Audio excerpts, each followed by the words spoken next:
দিবাকরের স্নিগ্ধ ছাও বিছিয়ে শহরে নেমেছে আরও এক মনোমুগ্ধকর বিকেল। শীতের আমেজে জমজমাট অনুভূতিতে পরিপূর্ণ আবহাওয়া, সড়কে মোড়ে মোড়ে বিকৃত পিঠাপলির ঘ্রাণ, ভিড় উষ্ণ পোশাকে দোকান জুড়ে নগরবাসী ব্যস্ত শীতকে আমন্ত্রণ জানানোয়। শিক্ষার্থীরা ছুটছে কোচিংয়ের সেন্টার থেকে টিউশন টিচারের বাড়িতে, বার্ষিক পরীক্ষার চূড়ান্ত প্রস্তুতি গ্রহণে। অক্টোবরের এক দারুণ আবহ এবং ব্যস্ততাপূর্ণ মাস। ছুটির অবকাশ নেই, তবুও শীতের আনন্দে বুকের সামনে অবসরের দিনগুলোর কথা ভেবে হৃদয় জুড়িয়ে আছে।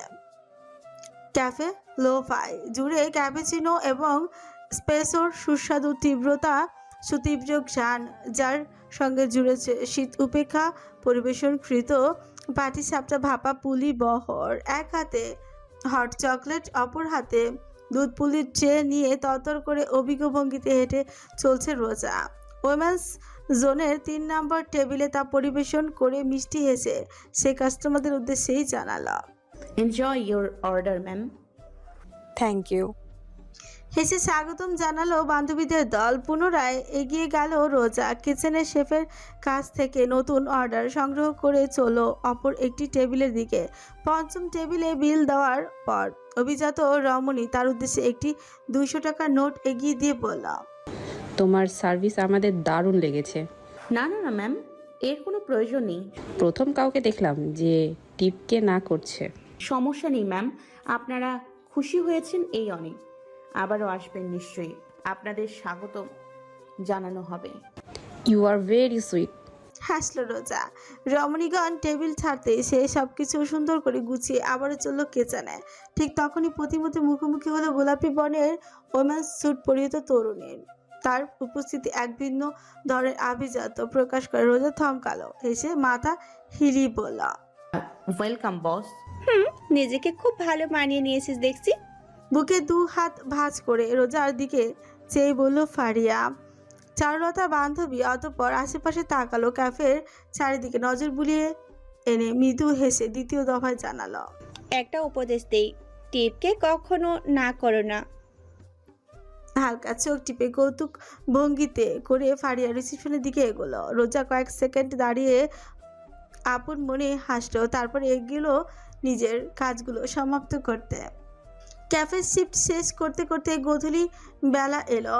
ইউনিফর্ম খুলে নিজের পোশাক বদলে রোজা যখন বাইরে বেরোলো, তখন মৃদু কুয়াশা আচ্ছন্ন হতে আরম্ভ করেছে চারিপাশ। ব্যস্ত সড়কে এক পাশ ধরে হাঁটতে আরম্ভ করলো সে। নিজের আপন নিজের উদ্দেশ্যে মস্তিষ্ক জুড়ে অবাধ্য চিন্তারা ঘুরপাক খেয়ে চলেছে আনমনে। পেরিয়েছে 2 সপ্তাহ। অক্টোবরের প্রথমাংশ শেষ অংশে এসে গড়িয়েছে।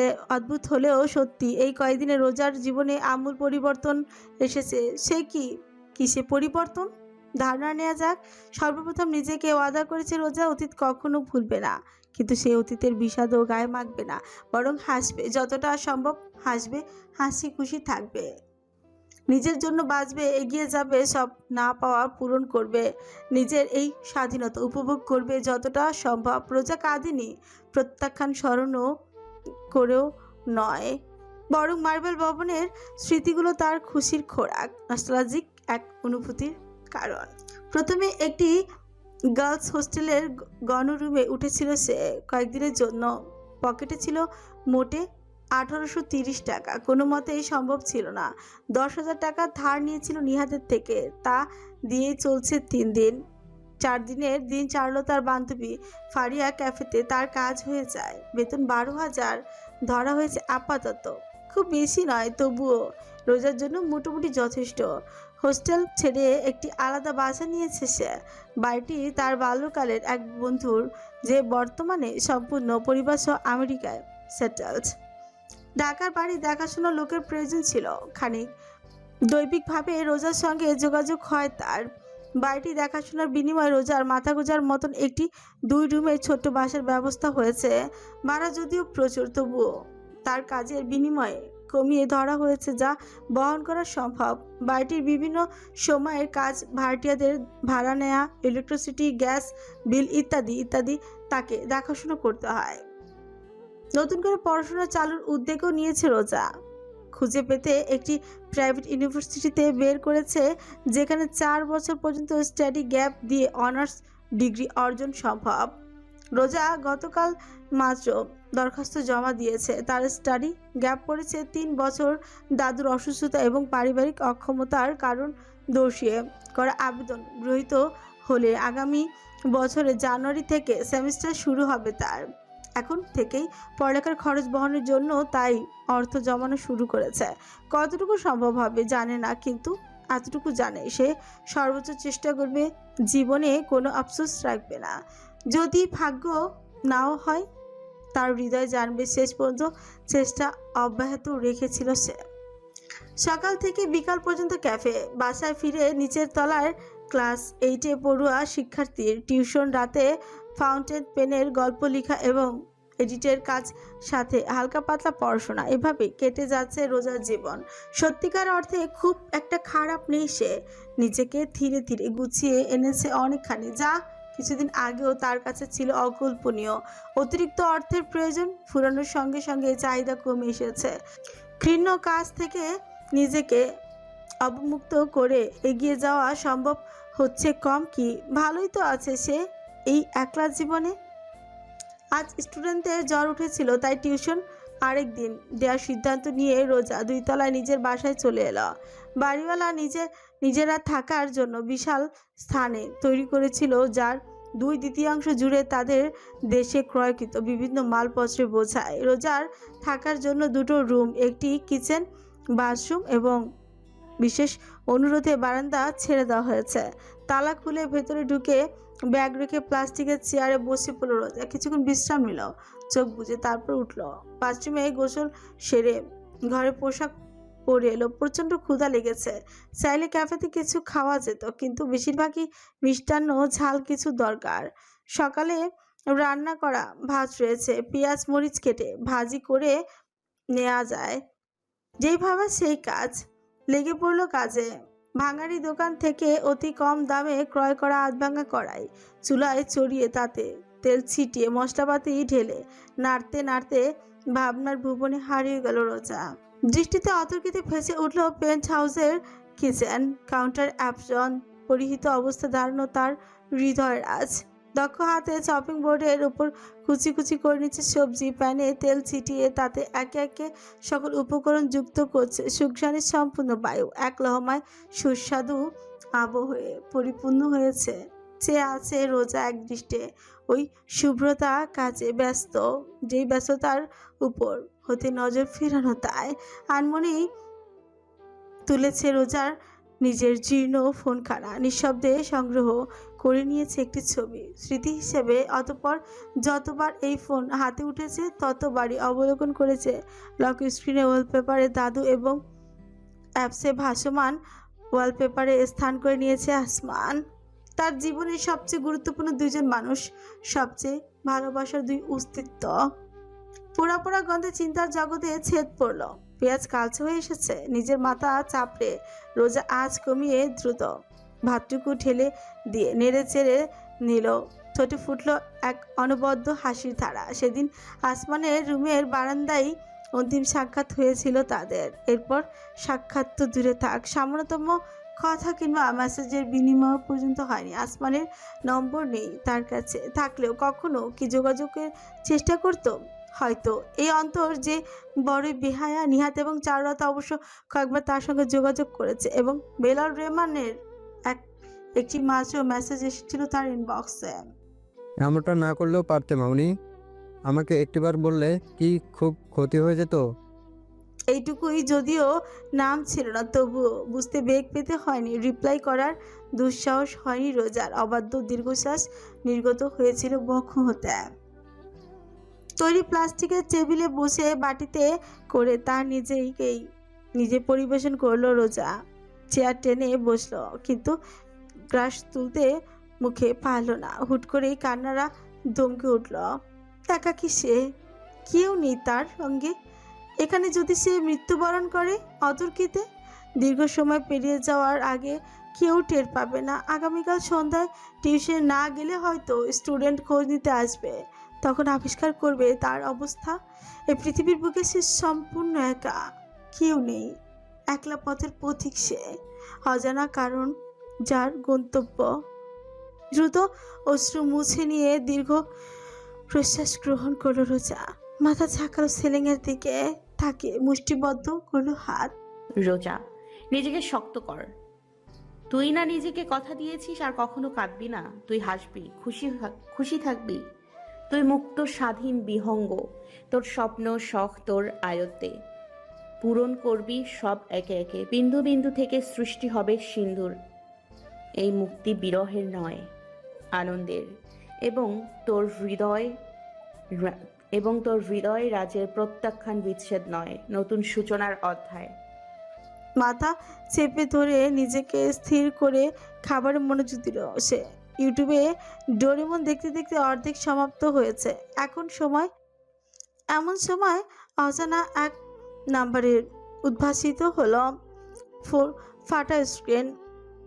কুচকে কিছুক্ষণ চেয়ে তারপর রিসিভ করলো রোজা। আসসালামু আলাইকুম, কে বলছেন? নৈশব্দ, হ্যালো। যথারীতি নীরবতা। রোজা ফোন ঝাঁকালো কয়েকবার। সমস্যা করছে নাকি? মিস্টার কিংবা মিসেস, আপনি কি কথা বলতে ইচ্ছুক নাকি আমার কণ্ঠস্বর শুনতে ফোন করেছেন? এবারও কোনো শব্দ নেই। ভীষণ বিরক্ত হলো রোজা। দেখুন, এমনিতেও খাওয়ার মাঝখানে বাগড়া দিয়ে মেজাজ চড়িয়ে দিয়েছেন। এখন যদি বাক প্রতিবন্ধীর মতন নিশ্চুপ থাকেন আর আমি রাগে আছাড় দিয়ে এই ফোন ভাঙি, তাহলে কিন্তু আপনার থেকে আইফোন 16-এর টাকা আদায় করে ছাড়বো বলে দিলাম। মৃদু হাসির আওয়াজ, অতি মৃদু, অতর্কিতেই থেমে গেল তা। এক মুহূর্ত কেন যেন স্তব্ধ হয়ে থাকলো রোজা। তারপর মাথা ঝেড়ে বলল, সে আপনি চুপ থাকলে আমার কি? আপনি কল করেছেন, আপনারই পয়সা যাচ্ছে। কল রেট হাতির মতন মোটা এবং সিগন্যাল জিরাফের গলার মতো সরু। আপনার বাপ দাদার পয়সার অভাব নেই মনে হচ্ছে। তা বলছিলাম এই নম্বরে কল না দিয়ে কিছুটা পয়সা পাঠিয়ে সারপ্রাইজ দিলেও তো পারতেন। ওপাশ থেকে খুব সম্ভবত মিউট করে দেওয়া হয়েছে। সামান্যতম ধ্বনিও শ্রবণ হচ্ছে না। একটি দীর্ঘশ্বাস ফেলে রোজা চেয়ারে হেলান দিয়ে বলল, টাকার কথা উঠতেই গায়েব। যাক কই, আপনার যদি রাত বিরতে মেয়ে মানুষকে ফোন দিয়ে প্রেম পীড়িতের আলাপ করার শখ হয়ে থাকে, তাহলে জানিয়ে দিচ্ছি আমি বিবাহিতা। আমার স্বামী বাংলাদেশ সেনাবাহিনীর ইন্টেলিজেন্স ডিপার্টমেন্টের অফিসার আসমানুর রেমান। আপনার এই নাম্বার পেলে এক চুটকিতে পুরো দাদা নানা 14 গোষ্ঠী বায়োডাটা বের করে ফেলবে। বাংলাদেশ সেনাবাহিনীর গোয়েন্দা পিছে লাগুক না চাইলে ব্লক দেওয়ার পরে ভিন্ন নাম্বার থেকে কল বা মেসেজ করবেন না। ধন্যবাদ। কেটে দিল রোজা ফোন। একটি নিঃশ্বাস ফেলল। হুট করে তার হাসি আসছে। বেশ মজা নিয়েছে ওপাশের ব্যক্তির সঙ্গে। মাথা ঝেড়ে নিজের খাবারে মনোযোগ দিল আবার। মার্বেল ভবন। বিপ বিপ শব্দে ফোন কেটে যেতেই ফ্যালফ্যাল করে 6.7 ইঞ্চের স্ক্রিনের দিকে তাকিয়ে থাকলো আসমান। কয়েক সেকেন্ড পেরিয়ে গেল নীরবতায়। ধীরে ধীরে সেলাইয়ের দাগ সংলগ্ন অধরে প্রস্ফুটন ঘটল বিস্মৃতি হাসির কুঞ্জনের। আসমানুর রেমান। আপন মনে বিড়বিড় করে মাথা নাড়ল। পরক্ষণে সম্পূর্ণ স্থির হয়ে পড়ল। ঘন ভ্রুজোড়া ধারণ করলো বাঁকানো প্রতিক্রিয়ায়, যেন নিজেকে নিজে ধিক্কার জানাচ্ছে। ভিন্ন একটি নাম্বার ডায়াল করলো দ্রুতই। উত্তর এলো তৃতীয় রিং পড়বার পর। ক্যাফে থেকে সাবধানে ফিরেছে, এখন বাসায়। আর কিছু জানার আছে? না মানে একেবারে বাসায় ঢুকে যাই, জিজ্ঞেস করে দেখি ঠিক আছে কিনা। দেখবো? নিহাজ বরফ নিয়ে এসো, ধলাইয়ের পর ঘষতে কাজে লাগবে। উম্মারে মাহন মুসিবতে ফরিলাম। ইতারে থাহে টেকনাপ এদ্দে তেতুলিয়া মজুদ্দি ফরিয়ার কুয়ালদ্দুক বেগিন মশা নয় বাজি, জলস্থির বাচ্চা হরাইয়ে রে ডেঙ্গু ধরাই দিব আজাইরা। একটি নিঃশ্বাস ফেলল আসমান। নিহাত এবং তার হঠাৎ পিনিক দেয়া চাটগা ভাষা এই সম্পর্কে অবিচ্ছেদ্য। একটা ঠিকানা মেসেজ করছি, চলে আসো। অবাজি থিয়া আইর। আরে তোর বাফর দিন না হামের বেডি ফাইউস দে না। গজগজ করতে করতে জবাব এলো, আরও কিছু জিজ্ঞেস করতে উদ্যত হচ্ছিল ওপাশের বান্দা, তবে সুযোগ না দিয়েই ফোন কেটে পকেটে ভরল আসমান। ধূসর শার্ট পরে তৈরি সে, শুধু শীতল আবহাওয়ার কারণে কালো ব্লেজারটা চড়িয়ে নিল উপরে। নতুন মাস্ক বের করতে ক্লোজেটের ড্রয়ার খুলতেই প্যাকেটটা নজর এলো। আনমনে হাতে তুলে নিল, ঝাঁকি দিতে ভেতরে বস্তু প্রশস্ত তালুতে এসে পড়ল। এক দৃষ্টে পর্যবেক্ষণ করলো আসমান। রেজিনের তৈরি ব্রেসলেট, স্বচ্ছতার মাঝে এক টুকরো স্নিগ্ধ প্রকৃতির সবুজ লতা, তার ফাঁকে ফোকরে উকি দেয়া আসমানি বর্ণের পুষ্পরাজি যেন ওই অসীমতার গগনের সাক্ষী। ঠিক নিচে সংযুক্ত বিডে আধ টুকরো চাঁদ, যার শুভ আচ্ছাদনে কালচে কলঙ্কের দাগ, তবু চমৎকার তার সৌন্দর্য, মনোমুগ্ধকর আবাহন। চেয়ে থাকলো আসমান দীর্ঘক্ষণ জুড়ে। পুনরায় তা পকেটে ভরতে গেলে কিন্তু অন্তিম মুহূর্তে থমকালো। কেমন যেন অনুভূতি হলো অন্তরে। ইচ্ছে কম্পিত হাতে ব্রেসলেটটি ছোয়ালো কবজিতে, ইতস্তত করলো কয়েকবার। অন্তিমবার মাথা ছেড়ে হৃদয়কে বুঝালো। সামান্য একটা ব্রেসলেটই তো জড়বস্তু। মস্তিষ্কে সতর্ক সংকেত ইন্দ্র জুড়ে প্রেরণ করার আগে হৃদয়ে দ্রুততায় তা সংযুক্ত করে নিল নিজের কবজিতে। চিন্তা চেতনার সুযোগ এড়িয়ে মাস্ক তুলে মুখে পড়ল। উল্টো ঘুরে হন হন করে বেরিয়ে গেল ঘর থেকে। সিঁড়ি পেয়ে নামতে মুখোমুখি হলো বেলাল রেমানের। কাউচে বসে একাকী কফির স্বাদ আস্বাদনে মগ্ন তিনি। আসমানের উপস্থিতি টের পেয়ে মাথা তুলে ঘুরিয়ে তাকালেন। এক নজর তাকালেও কোনো কিছু উচ্চারণ না করে আসমান এগুচ্ছিল। ঠিক ওই মুহূর্তে বেলাল রমণীয় অথচ অভিমানী কণ্ঠস্বর ধ্বনিত হল। মেয়েটার সঙ্গে এমন করা উচিত হয়নি। থামলো পদক্ষেপ, পুষ্টিবদ্ধ হলো হাত জোড়া, তবুও ফিরে তাকালো নিশ্চল দণ্ডায়মান হিমালয়। শুরুতে সন্দেহ হয়েছিল, কিন্তু পরে কেন যেন বিশ্বাস করে নিয়েছিলাম। হয়তো আরও একবার সাহস করে নিজেকে বাঁধন জড়িয়েছে। কেন করেছিলাম বিশ্বাস? মেয়েটিকে দেখে তার উৎফুল্লতা উপলব্ধি করে, নাকি তোমার সঙ্গে তার অব্যক্ত এক মানানসই অনুভূতি বিনিময় দেখে জানি না। কফির মগ সরিয়ে রাখতে রাখতে বলে চলেন বেলাল। আসমান তখনও দাঁড়ানো পাথরের ভাস্কর্য হয়ে, সামান্যতম নড়চড় নেই। নতুন আশায় বুক বেঁধেছিলাম, নিজের সন্তানকে একটু সুখে দেখব হয়তো এবার, কিন্তু বেলাল রেমানের দীর্ঘ শ্বাস ধ্বনি ভেসে এলো। তিনি উঠে দাঁড়ালেন, মাথা হেলিয়ে বললেন, আমি সরি। তোমার জীবন, তোমার সিদ্ধান্ত, তবু একটিবার ভেবে দেখলে হতো। মেয়েটিকে আমার ভালো লেগেছে, স্নিগ্ধ, দায়িত্ববান। আমাদের সামনে মিশনে মনোযোগ দেওয়া উচিত বাবা। বজ্রকণ্ঠের বিপরীতে তার কিছু উচ্চারণ করলেন না বেলাল। উল্টো ঘুরে সিঁড়ির পথ ধরলেন। আসমানও বেশিক্ষণ আর দাঁড়িয়ে রইল না, দ্রুত বেরিয়ে এলো বাইরে। গ্যারেজ থেকে নিজের পোর্শে বের করে বাইরের সড়কে নামার পর অনুধাবন হলো নিজের লক্ষ্যের অন্তিম পর্যায়ে এসে পৌঁছেছে সে। সামান্যতম ভুল করারও অবকাশ নেই কোথাও। স্টিয়ারিং ঘোরাতে গিয়েও নজর আবদ্ধ হলো বাম হাতের কবজির ব্রেসলেটে। অসম্ভব এক ভার অনুভূত হচ্ছে যেন, তবুও হতবিহ্বল হয়ে আবিষ্কার করলো এই ভার বহন করতে কুণ্ঠাবোধ হচ্ছে না। অতঃপর দোলাচলের অনুভূতিতে নিয়ন্ত্রণে নিল দ্রুতই। তীক্ষ্ণ নজর সড়কে বিছিয়ে মাঝারি গতিতে এগোলো গন্তব্যের উদ্দেশ্যে। Cafe lofi. নভেম্বরের তৃতীয় দিন, পঞ্চম ঋতু, রবি ভার দুপুরের মুহূর্তে স্নিগ্ধ শৈত্যপ্রবাহ আসন্ন।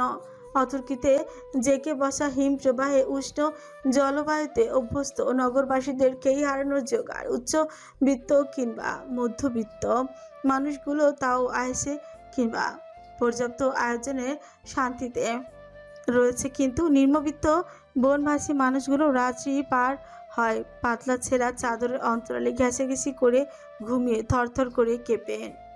নগরের একদিকে পিঠাপুলি উৎসব, তাজা শাকসবজির আনন্দ, অপরদিকে হিমশীতল দীর্ঘশ্বাস।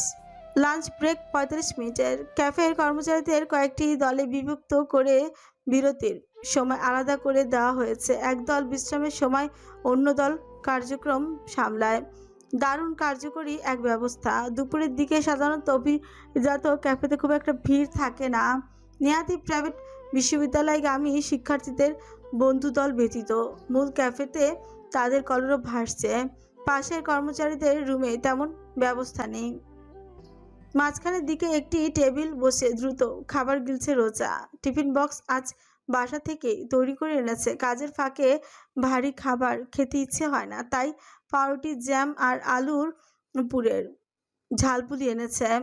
জ্যামে আবদ্ধ পাউরুটি দুটি স্যান্ডউইচের অর্ধেক ছিঁড়ে সম্পূর্ণই মুখে ভরে গাল ফুলিয়ে চিবুতে চিবুতে বিপরীত প্রান্তে বসে থাকা মানুষের দিকে তাকালো।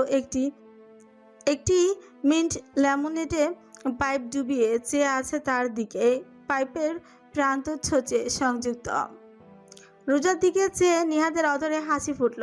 কানে দুলজোড়া ঝাঁকে মাথা হেলিয়ে তাকালো সে। পটকা পাচ্ছে না? মুখ ভর্তি খাবার থাকা স্পষ্ট জবাব দেওয়া সম্ভব হলো না রোজার পক্ষে। নিহাত হাত বাড়ালো তার ফোলা দুগালে চাপ দিয়ে তির্যক হাসি নিয়ে জানালো, তোমাকে একদম পটকা মাছের মতন লাগছে ফুলটুসি। ই ঝটকা দিয়ে নিহাদের হাত সরিয়ে নিজের গাল ঘষে বাকি অর্ধেক মুখে দিল এবারও সম্পূর্ণ একসঙ্গে। পটকা মাছের তকমা পাওয়া পরোয়া করল না। আরে চিল চিল, আমি তোমার খাবার টেনে নিয়ে যাব না, ওকে? যদি না সুস্বাদু হয়ে থাকে দেখি দেখি। রোজা খামচে ধরার আগেই টিফিন বক্স থেকে একটা ঝালপুলি তুলে মুখে পুরে ফেলল নিহাদ। চিবুতে চিবুতে সুদুলিয়ে বলল, নট ব্যাড। খানিকটা চিকেন কিংবা বিফ দিলে ভালো লাগতো বেশি।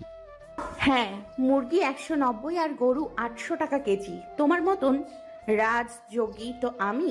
আলু দিয়েছি এই বেশি, কয়েকদিন পরে শুধু আটার দলা পাবে, তারপর চিপসের প্যাকেটের মতন বাতাস। তুমি থাকতে গরুর কি দরকার ফুলটুসি? আয়নায় তাকিও, পুরো হৃষ্টপুষ্ট একটা গাভী। আর তুমি একটা থলথলে মহিষ। এই সঙ্গে সঙ্গে একটা চাটি খেলো নিহাদ। কাঁধ বরাবর খিলখিল করে হাসতে থাকলো রোজা। কিছুক্ষণ তীব্র দৃষ্টিতে তাকিয়ে পরে সোজা হয়ে বসলো। বোতল থেকে খানিকটা পানি পান করে তারপর নিজের হ্যান্ড ব্যাগ থেকে একটি খাম বের করে ধরল, নিহাদের দিকে এগিয়ে দিল। এই নাও, এখানে 5,000 আছে, বাকি 5 আগামী মাসে দিব। খবরদার, ইন্টারেস্ট চাইলে ঠোসা দিয়ে চেহারার মানচিত্র পাল্টে দিব। এই জন্যই তো জরুরি তলব বুঝি। খুব স্বাধীন চেতা মেয়ে মানুষ হয়ে গেছো এখন, না? স্বাধীন চেতা হয়েছি কিনা জানি না, তবে দায়িত্ব পালন করতে শিখেছি, বাঁচতে শিখেছি নতুন ভাবে। খানিক হেসে জবাব দিল রোজা। খামটি পকেটে চালান করলো নিহাদ। জানে অস্বীকার করে লাভ নেই, কিছুতেই তার ধার শোধ না করে ছাড়বে না সে। এই লেমনেডের বিলটাও তাহলে নিজের ট্যাগ থেকে ঢোলে প্রমাণ করে দাও। তুমি নারী, তুমি কাল্লাকিনি। তোমার কাছ থেকে এই ড্রিঙ্কসের দ্বিগুণ দাম নিব, আমার টিপ সহ। হাসলো নিহাদ, ছুরুত করে চুমুক দিল পাইপে। কয়েক মুহূর্তে প্রশান্তিকর নীরবতা। আশেপাশে শুধুমাত্র গুটি কয়েক কর্মচারীদের উপস্থিতি, আলাপ আলোচনার মৃদু ধ্বনি, অতঃপর রোজার কিঞ্চিত গভীর কণ্ঠস্বর। নিহাদ হৃদয়ের মাঝে বিষাদ ছেয়ে গেল। আসমান কেমন আছে? দাঁতে উষ্ঠ চেপে ধরে নিজের অভিব্যক্তি অপরিবর্তিত রাখলো নিহাদ। জানালো, আছে, যেমন থাকার তেমনি। তোমার সঙ্গে দেখা হয়েছে? হ্যাঁ, 2 বার। কেবি গ্রুপের খবর? রোজাকে কিছু না জানার উপর কোনো প্রকার নিষেধাজ্ঞা আরোপিত হয়নি। সূচনা থেকেই সে যুক্ত ছিল এই মহাসফরে, আসমানের খেলার গুটি হয়ে। তার কাছে লুকায়িত রাখার মতন কিছুই নেই। এই মহাযাত্রার অন্তিম ধাপে পৌঁছেছি আমরা। সাইফ হুসাইনের সমস্ত তথ্য হাতে রয়েছে। আগামীকাল রাতে ভাগ্য নির্ধারণ হবে, কেবি গ্রুপ নাকি তাদের তৈরি কিলিং মেশিন। নিহাদের গুরুগম্ভীর বক্তব্য রোজার অন্তর্জুড়ে দুশ্চিন্তার ঝড় তুলল। তবুও নিজেকে নির্ভর প্রদর্শনের আপ্রাণ প্রচেষ্টায় অতিরিক্ত কিছুই জিজ্ঞেস করলো না। মাথা নুয়ে বিড়বিড় করলাম, যাই হয়ে যাক না কেন, আসমানের খেয়াল রেখো নিহাদ। চিন্তা করো না, আসমান ভাই নিজের খেয়াল নিজে রাখতে জানে। আর আমি নিশ্চিত সে সফল হবেই, তাকে হতেই হবে। না হলে এই পৃথিবীর অমানুষগুলো জিতে যাবে। খোদা ছাড় দেন, কিন্তু ছেড়ে দেন না নিহাদ। যে কোনো অছিলায় পাপীরা ধ্বংস হবেই। সেই অছিলা হোক আসমান। সম্মতি জানলো নিহাদ। নিঃশব্দে উঠল। লেমনেড খতম হয়েছে। ওয়ালেট বের করতে গিয়েও রোজার চাহনিতে হলো না। অদরের মৃদু হাসি ঝুলিয়ে বলল, আমি তাহলে আসলাম। আমারও বিরতি শেষ, কাজে ফিরতে হবে। সাবধানে থেকো, ভালো থেকো। তুমিও। অন্তিম মুহূর্তে হাত বাড়িয়ে হুট করে রোজার টিফিন বক্স থেকে এক খাবলায় 3টে পুলি তুলে ফিক ফিক করে হাসতে হাসতে নিহাত ভেঙচি কাটলো। গাভীদের এত খেতে হয় না, কিছুটা দান খয়রাত করতে হয়। মহিষ কোথাকার!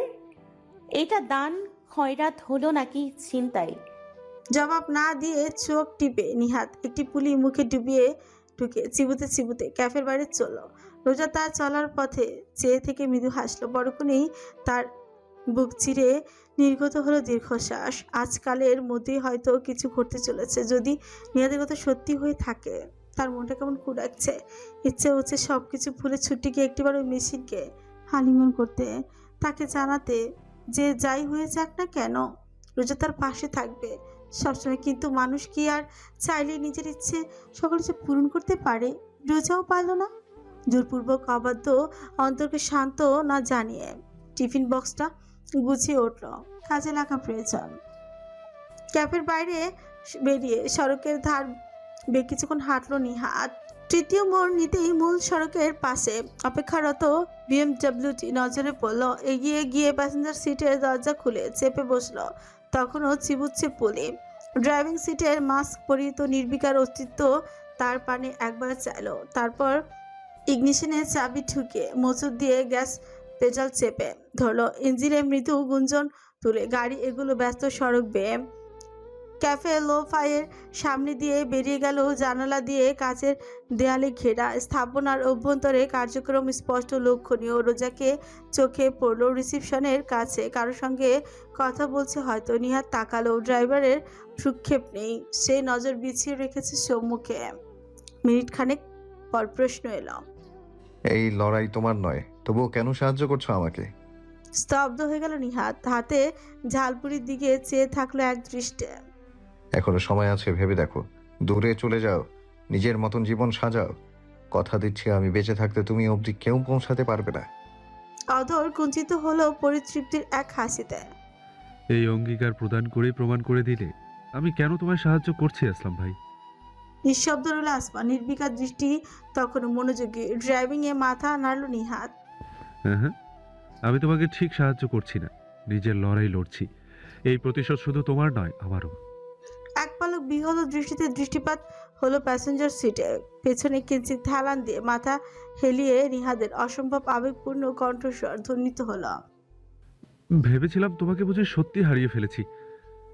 জীবমৃত হয়ে বেঁচেছিলাম এই ধরত্রীতে, বাদশা এবং নাবিল কায়সারের হাতের পুতুল হয়ে। আন্দাজ করেছিল এই মস্তিষ্ক, তবুও ঘুরে দাঁড়ানোর সাহস করেনি। কি হবে? আমার যা হারানোর আমি হারিয়ে ফেলেছিলাম ইতোমধ্যে। কয়েক সেকেন্ড নৈশব্দ, অতঃপর একটি দীর্ঘশ্বাস।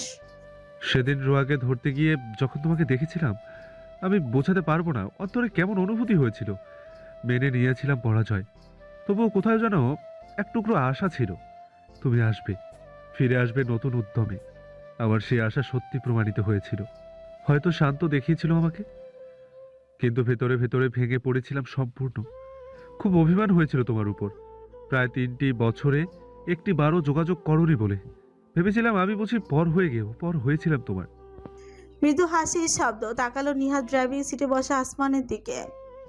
আমার সেই অভিমান ভেঙে চুরে চুরপার হয়ে গেল শুধুমাত্র তোমার একটিমাত্র ফোন কলে। সব ক্রোধ ছুঁড়ে ফেলে ছুটে গিয়েছিলাম তোমার দুয়ারে। কারণ কি জানো? আমার একটিমাত্র তুমি আছো এই পৃথিবীতে আসমান ভাই। চাকার কর্কশ আর্তনাদ তুলে গাড়ি সহসাই থেমে গেল। হালকা ঝাঁকি অনুভূত হলো শরীরে। আসমানের দৃষ্টি কিছুটা বিভ্রান্ত, ভারী নিঃশ্বাস প্রশ্বাস ফেলতে ফেলতে চেয়ে আছে লুকিং গ্লাসের দিকে। স্টিয়ারিংয়ে চেপে বসেছে হাতের আঙুল সম। হাত বাড়িয়ে আসমানের গিয়ারের উপর রাখা হাতটি মুঠোয় মুড়িয়ে নিল নিহাত। দৃঢ় কণ্ঠে ঘোষণা করলাম, এই লড়াই আমার প্রতিশোধের লড়াই। আমার কাছ থেকে আমার আসমান ভাইকে কেড়ে নিয়েছে ওই পাষণ্ডের দল। নিজের থেকেও যে জীবনের মূল্য আমার কাছে সবচেয়ে বেশি, সেই জীবনকে তছনছ করে দিয়েছে ওই মানুষরূপী পিশাচগুলো। আন্দাজ করা সত্ত্বেও আমি কাপুরুষের মতন তাদের গোলামি করে গিয়েছি। যেদিন তারা আমাকে তোমার মৃত্যু সংবাদ দিল, সেদিনই পিস্তলটা কায়সার অধিপতির কপালে ঠেকানো উচিত ছিল আমার। পারিনি। কিন্তু আর নয়। আজ আমি নিজের স্বার্থে তোমার সঙ্গে আছি। আমার আপন প্রতিশোধ বাসনা পূরণের উদ্দেশ্যে। স্টিয়ারিং এ মাথা রাখলো আসমান। নিহাত অনুভব করলো মুঠোর মাঝে তার হাত শক্তভাবে চেপে বসেছে। এতটাই আসমানের নীরব অনুভূতির বহিঃপ্রকাশ। এটাই হাসলো নিহাত। হাত বাড়িয়ে আলতোভাবে প্রিয় মানুষটির চুলে আদর বুলিয়ে পরম যত্নে দিল। একটা কথা জিজ্ঞেস করবো ভাই? হুম? সত্যি করে বলো তো, আমি যেদিন বুয়াকে তুলে আনতে গিয়েছিলাম সেদিন তুমি ওখানে কি করছিলে? দৃশ্যমান ভাবে চমকালো আসমান। পর মুহূর্তে আবারও শীতলতায় ছেয়ে গেল। সিটে হেলান দিয়ে নিজের মাস্কটা খুললাম।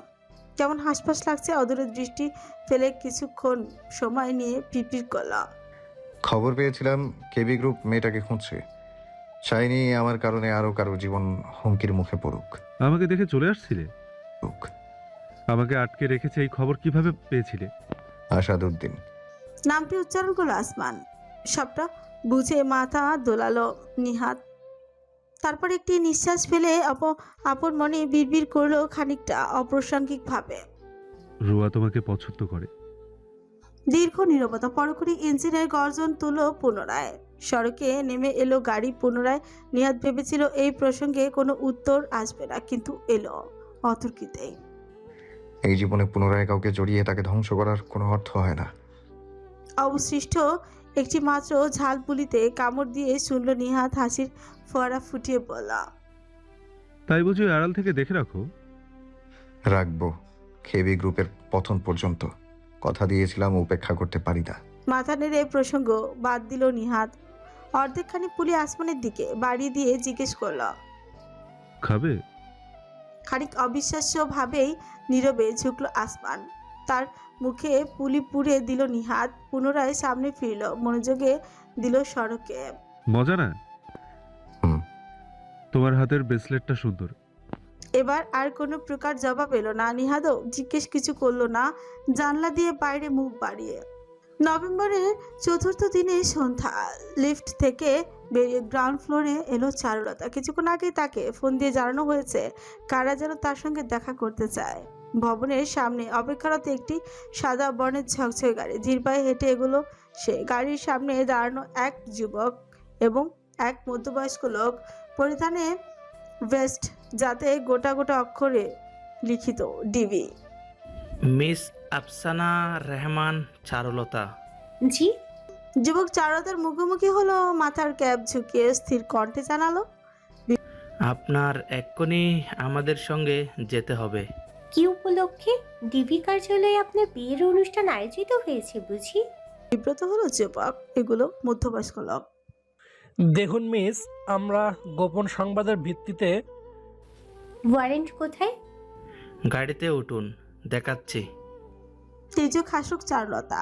বুকের উপর দুবাহু ভাঁজ করে সুকুচকে সানালো। নাটক ভালোই সাজিয়েছেন, কিন্তু অভিনয় একদমই বাজে। 10-এ 2 দিলাম আপনাকে। রীতিমতো বিদ্যুৎ খেলে গেল উভয় শরীরে। তড়িৎ ইশারায় যুবক অগ্রসর হলো। চারুলতার মুখে সহসে চেপে তুলে একটি রুমাল। তীব্র প্রতিক্রিয়া জানালো সে, তবু সম্ভব হলো না। কোমরে ঠেকলো শীতল একটি অস্ত্র। একটু এদিক সেদিক করলে সোজা উপরে পাঠিয়ে দেব। থমকাতে বাধ্য হলো চারুলতা। তার শরীর অজানা আবেশে অবশ হয়ে আসছে ক্রমশ। 1 মিনিটের মতন সময় অতিবাহিত হলো। তার নিজস্ব শরীরটাকে তোলা হলো গাড়িতে, এমনভাবে সিটে স্থাপন করে চোখে সানগ্লাস পরিয়ে দেওয়া হলো যে আপাত দৃষ্টিতে দেখলে মনে হবে যে সত্যি সে বসে আছে নিজের মতো করে। ভেতরে ড্রাইভার গাড়ি চালু করলো দ্রুত। সিটটি ইউফোরিয়ার মূল প্রবেশপথ পেরোতেই সমস্যা হলো না খুব একটা। ডিবির পরিচয়পত্র এবং বেস্ট সকলকেই বোকা বানাতে খুব বেশি কাজে দিয়েছে। সিটি ইউফোরিয়া থেকে বেরিয়ে যখন নগরের মূল সড়কে এসে পড়লো গাড়ি, তখনই যুবক নিজের কানের ইয়ারপিস অন করে বিড়বিড় করলাম, target 1 down. Target 2 also secured. বেসমেন্টে K4 on it. Hotel Flora 208 number কেবিনের সামনে করিডোরে একটি কার্ড ছেলে ঠেলে এগিয়ে আসছে একজন পুরুষ স্টাফ। শুভ্র সাদা শার্ট, কালো ক্রপ স্যুট, হাতে রাবার গ্লাভস এবং পায়ে চেলসি বুট। আধার খচিত মাস্কে আবৃত চেহারা, শুধুমাত্র নিগুড় বাদামি দৃষ্টি অবলোকন সম্ভব। হোটেলের দুজন স্টাফ এগিয়ে যেতে যেতে কার্ট ঠেলে অগ্রসর হওয়া স্টাফকে জিজ্ঞেস করলো, পার্কিং লটে 208-এর স্যার বেরোবেন, গাড়িতে মালপত্র তুলে দিতে হবে। একে অপরের মাঝে দৃষ্টি বিনিময় করলো উভয় স্টাফ। এই ছেলেটির কণ্ঠস্বর তাদের নিকট বিনা কারণেই খানিক প্রভাবশীল ঠেকেছে। অজানা এক শিহরণ অনুভূত হয় হৃদয় ওই ধ্বনি শ্রবণ হলে। শিবতার আড়লে যেন এক পরাবাস্তব ছায়া ঘিরে রয়েছে ছেলেটির সমস্ত অবয়ব। অসহনীয় লাগছে ওই নিগুড় দৃষ্টিও। বেশিক্ষণ তাই দাঁড়ালো না স্টাফ দুজন, দ্রুতই নিজেদের কাজে গেল। কত অদ্ভুত অদ্ভুত মানুষকেই না চাকরি দিচ্ছে আজকাল হোটেল কর্তৃপক্ষ। কার ঠেলে আপন মনে লিফটে চাপলো ছেলেটি। গ্রাউন্ড ফ্লোরে পার্কিং লটে থামলো তা। দরজা খুলে যেতে তীক্ষ্ণ সতর্ক নজর বলালো চারিপাশে। মাঠ পরিষ্কার, দ্রুত এগুলো কার্ট ঠেলে নিল কালো পোর্শের কাছে। পকেট থেকে চাবি বের করে বাটন চাপতেই দরজা খুলে গেল গাড়িটির। কার্টের কায়দা করে রাখা মালপত্র গুছিয়ে একদম নিচে কাপড়ে আবৃত পুরুষালী শরীরটি টেনে গাড়ির পেছনে সিটে চালান করলো। কার ঠেলে দূরে সরিয়ে দ্রুত উঠল গাড়িতে। এই বস্তুটির আর কোনো প্রয়োজন নেই। ড্রাইভিং সিটে বসেই শার্ট খুললো। অভ্যন্তরে কালো টি শার্ট, তার উপরে চড়ালো লেদার জ্যাকেট। মাস্কটি ঠিকঠাক করে কর্মচারীদের স্টাইলে জেল দিয়ে সেট করা চুলগুলো এলোমেলো আঙুল চালালো। লুকিং গ্লাসে চেয়ে এলোমেলো করে নিল খানিক। দ্রুত হাতে চোখে থেকে নীলচে লেন্স দুটো খুলে রাখলো বস ক্যাপ। পুনরায় দৃষ্টির মাঝে গভীর শোষণীয় কৃষ্ণ গহ্বর ফিরে এলো আসমানের। পেছনের সিটে অচেতন সাইফ হুসাইন, তার শেষ টার্গেট। পোর্শে চালু করলো হোটেলের গেট। গার্ড আটকাতে শুধুমাত্র নিজের পাশের জানালার কাজ নামালো। পকেট থেকে এক আইডি কার্ড এবং হোটেলের গেস্ট লিভিং পার্স বের করে দেখতেই গার্ড বিনা বাক্যে ব্যয় তাকে সালুট ঠুকে সরে দাঁড়ালো, উন্মুক্ত করলো পথ।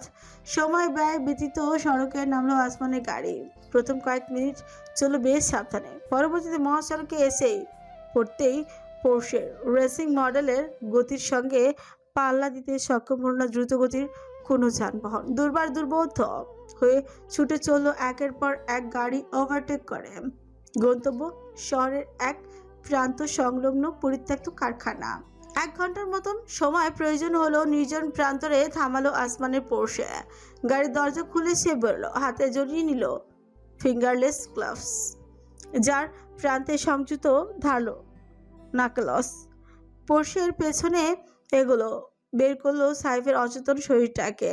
পা দিয়ে ঠেলে দরজাটা আটকে শরীরটা মাটিতে টেনে হিসড়ে চললো ভেতরে। মাটির ঘর্ষণে বারবার ক্ষত বিক্ষত হলো, ধুলোয় মাখামাখি হলো, তবুও পরহীন আসমান। একটি হাত টেনে চলেছে সে অভ্যন্তরে। পরিত্যক্ত কারখানাটি বিভিন্ন রকম দৈত্যাকার ধাতব যন্ত্রপাতি এবং পেঁচানো সিঁড়িতে পরিপূর্ণ। ধুলোয় ধূসরিত প্রত্যেকটি প্রান্ত যেন একটি পরাশক্তির প্রভাব ঘোষণা করে চলেছে। গুমট বাঁধা আধারের মাঝে উঁচু শুধু সিলিংয়ের সঙ্গে সংযুক্ত কয়েকটি মাত্র টিমটিমে বাতি প্রজ্বলিত, যার আভা এই অমানিসা দূর করছেই না, বরং তাকে আরো অশুভ করে তুলছে। এই আধারকে অনুভব করার জন্যই যেন সামান্যতম আবার ব্যবস্থা, যার ঠিক নিচেই একটি চেয়ার বা 2 হাতল জুড়ে রয়েছে লোহার বেড়ি। সেই চেয়ারের দিকেই এগুলো আসমান। তার ভারী পদশব্দে প্রতিধ্বনিত হয়ে চলেছে আবদ্ধ দেয়াল জুড়ে। তার সঙ্গে ঘর্ষণের ধ্বনি। নজরে পড়ল পাশে রক্ষিত স্ট্রেচারে, যার উপর রক্ষিত টুলবক্সটি। সবকিছু প্রস্তুত, এবার শুধু এই নরক রচনার পালা। সাইফের শরীর চেয়ারের উপর রীতিমতো ছুঁড়ে রাখলো আসমান। ভারসাম্য রক্ষা হলো না, হড়বড় করে গড়িয়ে পড়লো তার পায়ের সম্মুখে। মাথা একবার ডানে তো অতঃপর বামে কাজ করে আসমান ঝুঁকলো। একটি হাত বাড়ালো, ঠিক তখনই নড়েচড়ে উঠল নিথর দেহটি। কিঞ্চিত বিহ্বল হয়ে পড়েও দ্রুত নিজেকে নিয়ন্ত্রণে নিল আসমান। তার ষষ্ঠ ইন্দ্রিয় জাগ্রত হয়েছে। মস্তিষ্ক জুড়ে বেজে চলেছে বিপদ সংকেত। ক্ষিপ্র নজর সমস্ত কারখানা জুড়ে ঘুরিয়ে আনলো সে। তড়িৎ গতিতে হাত এগুলো কোমরে গুজে রাখা রিভলভারের দিকে, কিন্তু পূর্বেই তীব্র এক বিদ্যুৎ খেলে গেল তার সমস্ত শরীর জুড়ে। কর্ণকুহরে প্রচণ্ড উচ্চ শব্দে ঝনঝনে ধ্বনির জোরালো জোয়ার উঠল, কেঁপে উঠল সর্বাঙ্গ। হাঁটু ভেঙে মাটিতে বসে পড়তে বাধ্য হলো আসমান। দুহাতে চেপে ধরল নিজের কান, তথাপি সজাগ তার নিউরন। স্টান গান কিন্তু কে ব্যবহার করেছে এখানে? সে এবং সাহেব ব্যতীত তৃতীয় ব্যক্তি কে? দৃষ্টিগোচর হলো সহসায় নিস্তলার দৈত্য আকার যন্ত্রপাতির আড়াল হতে বেরিয়ে এলো কালো পোশাকদের ছায়ামূর্তি। প্রত্যেকের হাতে শোভা পাচ্ছে অস্ত্র, রিভলভার, হকস্টিক, ধাতব রড, বৈচিত্র্যময় পরিপূর্ণ। আসমানের দৃষ্টি ঝাপসা হয়ে রয়েছে, তবুও সে উঠার প্রচেষ্টা চালালো সতর্কবাণী, জোরালো হয়েছে প্রকম্পিত আবেদনে, জানাচ্ছে ফাঁদে পড়ে গেছে সে। নিজের রিভলভারটা টানলো আসমান, ট্রিগারে আঙুল রেখে এলোপাতাড়ি ছুঁড়ে শুরু করলো বুলেট। স্টান গানের প্রভাবে এখনো তার শরীর স্বাভাবিক হতে পারেনি। নিশানা করা অসম্ভব। ছুটে এলো দল ক্ষিপ্র গতিতে, চারিপাশ থেকে ঘিরে ফেলা হলো তাকে। রডের আঘাত হানলো তার ঘাড় বরাবর, দ্রুত প্রতিক্রিয়া, ঘাড় এড়ালো না, তা পড়লো মাথার পেছনে। যন্ত্রণায় সর্বাঙ্গ কুকড়ে গেল, না চাইতো বেদনা ধ্বনি নির্গত হলো অধর হতে। মাথার পেছন হাত দিল আসমান, অনুভব করলো উষ্ণ অনুভূতি হচ্ছে, তার সঙ্গে চটচটে অনুভব। হাত আনতেই নজরে এলো রক্ত। হাসির কলরবে কুরুক্ষেত্র উদ্ভাসিত হলো এক লহমায়। ঝট করে পেছনে ফিরে তাকালো। এতক্ষণে মাটিতে হুমড়ি খেয়ে ঢাকা সাহেব বর্তমানে বসে আছে, উভয় হাঁটুতে হাত ঠেকিয়ে আইসি ভঙ্গিতে চেয়ে আছে, যার উদ্দেশ্য অতল উদ্ভাসিত এক অশরীর হাসির কোঞ্চনে। সারপ্রাইজ! ক্রোধের সমস্ত অঙ্গ প্রত্যঙ্গ জুড়ে শিহরণ খেলে গেল আসমানের। এক ছুটে এগোতে গেল সাইফের দিকে, পারল না। পা বরাবর হকস্টিকের আঘাত, হুড়মুড় করে মুখ থুবড়ে পড়ল মাটিতে, ঠুকে গেল কপাল। তবুও মুষ্টিবদ্ধ হাত চেপে নিজেকে উত্তোলন করতে যেতেই একে একে পাঁচটি পদক্ষেপ তাকে ঠেসে ধরল মেঝেতে। নড়াচড়ার সুযোগ অবধি আপাতত মুখ তুলে তাকালো আসমান। তখনও একই ভঙ্গিতে বসে হাসছে সাইফ। আসমানের তীব্র দৃষ্টি অনুভূত হতেই নিজের কানের লতিতে সংযুক্ত ছোট্ট দুলটি ছুঁড়ে ফেললো সামনে। তা গড়িয়ে এসে থামলো মেঝেতে বরাবর মাঝখানে। ন্যানো টাকার খুবই কাজের জিনিস, তাই না? সামান্যতম বেগ পেতে হলো না আসমানের সম্পূর্ণ বিষয়টি উপলব্ধি করতে। সাইফ জানতো তার উপর আক্রমণ হবে। সে আসমানকে সুযোগ করে দিয়েছে নিজের কাছে পৌঁছানোর। ন্যানো ট্র্যাকার ব্যবহার করে, যার জিপিএস লোকেশন দেখে তার পূর্ব হতেই প্রস্তুতকৃত দল এই স্থান পর্যন্ত পৌঁছেছে। সবকিছুই পূর্ব পরিকল্পনা। আসমানের পাতা ফাঁদে তাকে মাত দিয়েছে সাইফ, ঠিক দাবার বোর্ডের চেকমেটের মতন। ক্ষোভ, ক্রোধ এবং অনুশোচনা মিশ্র অনুভূতি অনুভব করলো আসমান। অন্তিম মুহূর্তে এসে সে তাড়াহুড়ো করে ফেলেছে, তারই মাসুল গুনতে হচ্ছে এখন। আসমানের ঘাড় ধরে তাকে সোজা করে বসানো হলো। উভয় হাঁটু ভাঁজ হয়ে রইল, সামান্যতম নড়াচড়া করারও সুযোগ নেই। মাথায় চারিপাশ হতে পাঁচটি পিস্তল তাক করা। সাইফ বসে আছে তার বিপরীত প্রান্তে বিজয়ের বেশে। Nice try! কাপড় ছেড়ে উঠলো সাইফ, তার দিকে শুধু তাকিয়ে থাকলো আসমান। তোমাকে মাত করা আর একটু কঠিন হবে ভেবেছিলাম, কিন্তু এ তো আমার কল্পনার চাইতেও সহজ ছিল। বয়সের সঙ্গে সঙ্গে অভিজ্ঞতায়ও ধূসর আবরণ পড়েছে। ঝটকা দিয়ে উঠতে গেল আসমান, কিন্তু পারল না। আবদ্ধ হয়ে স্থির চেয়ে রইল সামনে। একটি বাক্য উচ্চারণ করলো না। ইশারা করলো সাইফ। তার এই এক লোক এগিয়ে এসে একটি আসমানের কাছে থেকে কেড়ে নেওয়া রিভলভারটি তুলে দিল সাইফের হাতে। চেয়ারটিতে হাঁটুর ওপর পা তুলে বসলো, অলস দৃষ্টিপাতে ঘটালো সে সম্মুখে। একটি হাত ঠেকলো কপালে, যেন মহারাজ নিজের প্রজার প্রাণে চেয়ে রয়েছেন। আসমান, হোয়াট আ সুইট নেম! সুবিস্তৃত আকাশ, মায়াবী আবহাওয়া এবং আপনার অভিধান পরিবর্তন করুন। আসমান অর্থ মর্মস্পর্শী আকাশ নয়, আসমান হলো অমানিসার বিনাশক। না চাইতেও বজ্রকণ্ঠে সাইফ সহ উপস্থিত সকলকে কয়েক মুহূর্তের জন্য হতবিহ্বল করে তোলো। রক্তাক্ত ললাট, ধুলোয় ধূসরিত অবয়ব, ভগ্নপ্রায় শরীর, তবুও নিচল হিমালয় আপন হিম শীতলতায় অটল। সন্তুষ্ট না হয়েও পারল না সাহেব। সোজা হয়ে বসলো চেয়ারে, তির্যক হাসি ফুটিয়ে বিড়বিড় করল, নট ব্যাড, কিন্তু এই বিনাশক যে বর্তমানে আমার হাতে বন্দি, ভুল মানুষের সঙ্গে পাঙ্গা নিয়ে ফেলেছে সে। মানুষ নাকি নরপিশাচ? তার ছেলে আবাস উদ্ভাসিত হলো আসমানের অভিব্যক্তি। সাইফ উঠে দাঁড়ালো। রিভলভারের একটি মাত্র বুলেট অবশিষ্ট রয়েছে, সেটা পরীক্ষার ট্রিগারের আঙুল চেপে সামনে তাকিয়ে জানালো, তোমার মৃত্যুদূত। যে মৃত তার আবার মৃত্যুদূতের ভয়? সাইফের ঠোঁটের কোণ উঁচু হলো, রিভলভার তাক করলো সে আসমানের বুক বরাবর। ও রিয়েলি? লেটস সি দেন। এক পলক চোখ বুজে অতঃপর খুললো আসমান। সামান্যতম অনুভূতি হচ্ছে না তার, সবকিছু শূন্য, বরং এই পরিণতি যেন তার আত্মার মুক্তির পথ উন্মুক্ত করে চলেছে। এক অদ্ভুত প্রশান্তি চেয়েও গেল তার অভিব্যক্তিতে। কিলিং মেশিন আসমান। এক মুহূর্ত থামলো সাইফ, মাথা কাত করে ওই শোষণীয় কৃষ্ণ গহ্বরের দৃষ্টি মিলিয়ে শুধলো। ও ওর গুড আইছে আসমান কাইসার।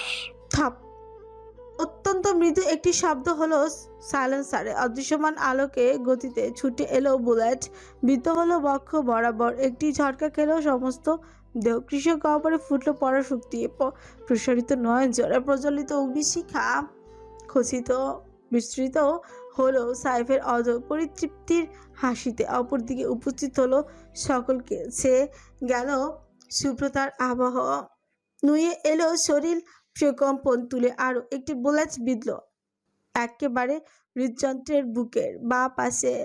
কম্পিত দেহ ঠিকল 1 সেকেন্ড, পর মুহূর্তে মুখ থুবড়ে লুটিয়ে পড়লো মেঝেতে। পুরনো আধ খোলা দৃষ্টি জুড়ে রয়েছে শুধুমাত্র অব্যক্ত ধোঁয়াশা। সম্পূর্ণ স্থবির হয়ে পড়লো সকলে একত্রে, অটল দণ্ডায়মান। এবং সাহিব এক পদক্ষেপ এগুলে সামনে দেয়ালে প্রতিধ্বনিও তুলে ঘোষণা করলো, মৃত্যু পরোয়ানা। গুড বাই আসমান কাইসার। এক মুহূর্তের জন্য নিতর নয়নে প্রজ্বলিত হলো প্রদীপটি, আলোক শিখা। পূর্ণ সব মৃত্যুর সবচেয়ে পূর্বে ঘৃণিত এই নামটি শ্রবণ হয় ভাগ্যের সেই ভয়াল অভিশাপ।